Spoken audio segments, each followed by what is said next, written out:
Hi everyone, my name is Liz from flutesoundscapes.com, and today I'm going to give you some practice tips on how to play the piece Nimrod from the Australian Music Examination Board Grade 3 Flute syllabus. So in this video I'm going to cover breathing and phrasing and emotional intensity of the piece and how to approach the climactic points, a tuning trick at the end when you're holding the last note of the piece so it doesn't go flat in pitch, and a common line that students mess up in this piece and how to fix that. So I'll play the piece first and then I'll go into the practice tips.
So one of the first things I want to say about this piece, due to the emotional intensity that this piece, that you need to convey when you're playing this piece, breathing and phrasing, like smooth phrasing, is really crucial. So you want to make sure you're not running out of breath. That's the first thing. So you make sure you go through and with your pencil, and even though the breath marks are already marked in for you, you might have slightly different breath marks, or maybe you need more or maybe you need less. So you just go in with a pencil and do a big tick as to where you've decided to take your breaths.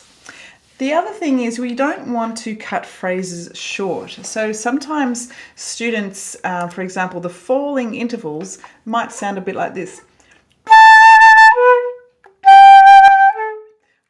What happens is the second note's being cut short. So we want to make each note equally important. So I'm playing in bar 5, for example.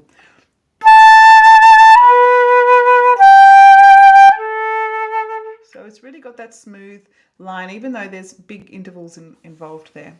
Now, regarding the emotional intensity of this piece and how to approach some of the climactic points, before you start this piece, even though it looks slow on the page, it looks easy on the page, you want to imagine that you're about to really express yourself to the max.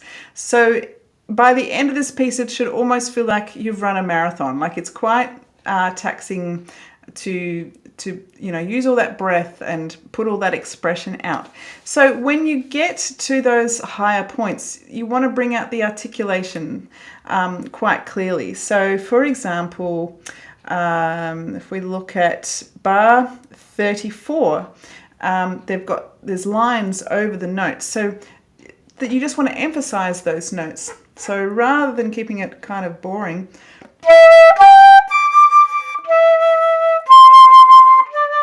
really almost see the notes as nearly accented.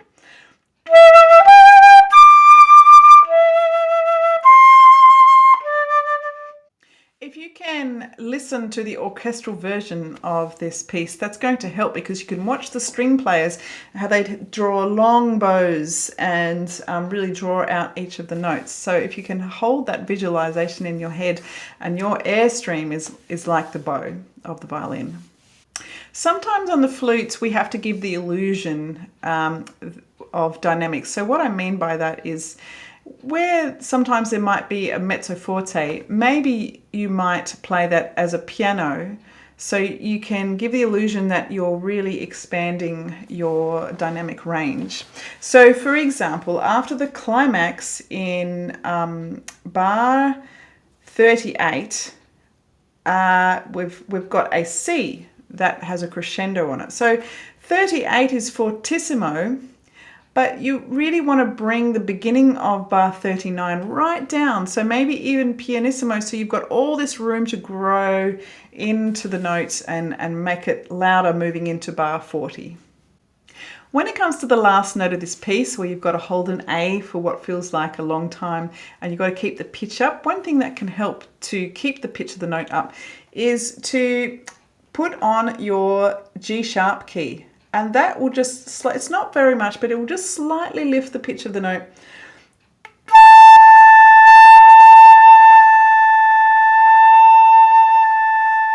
So you can hear it's just bending slightly up as soon as I put it on. So that's a little trick for the last note of the piece. And finally, there's a section in this piece that pretty much every student I've taught this piece to, for some reason, they always get the rhythm mixed up. So I'm going to cover that line right now, and I'm going to give 3 repetitions of this line so you can practice along with me so you can get this line right. So I like to stick on the metronome as usual. So we're going to put it on, I think the piano pretty much plays this in the piano backing at crotchet equals 52. So I'm going to put it at crotchet equals 52. And so the line that I'm referring to that is commonly messed up is from bar 24 to 28. So generally what happens is students don't hold the dotted crotchet long enough, because it can feel like this goes forever, this line, and you've got to have lots of breath as well. So let's do this line together 3 times in a row. 1, 2, 3.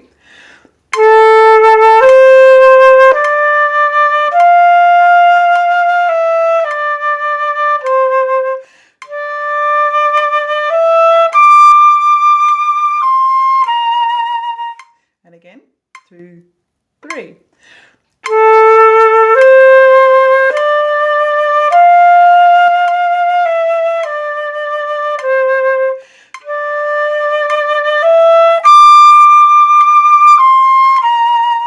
And last time, 2, 3.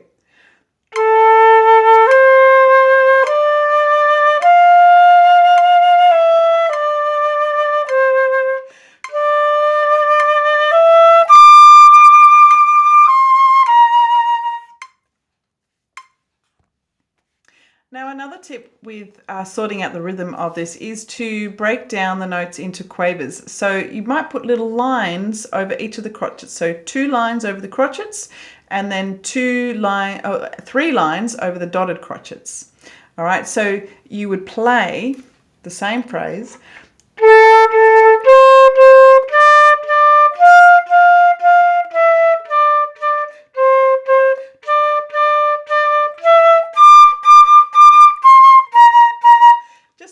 work it up in your mind as to exactly how many quavers you're holding each note for.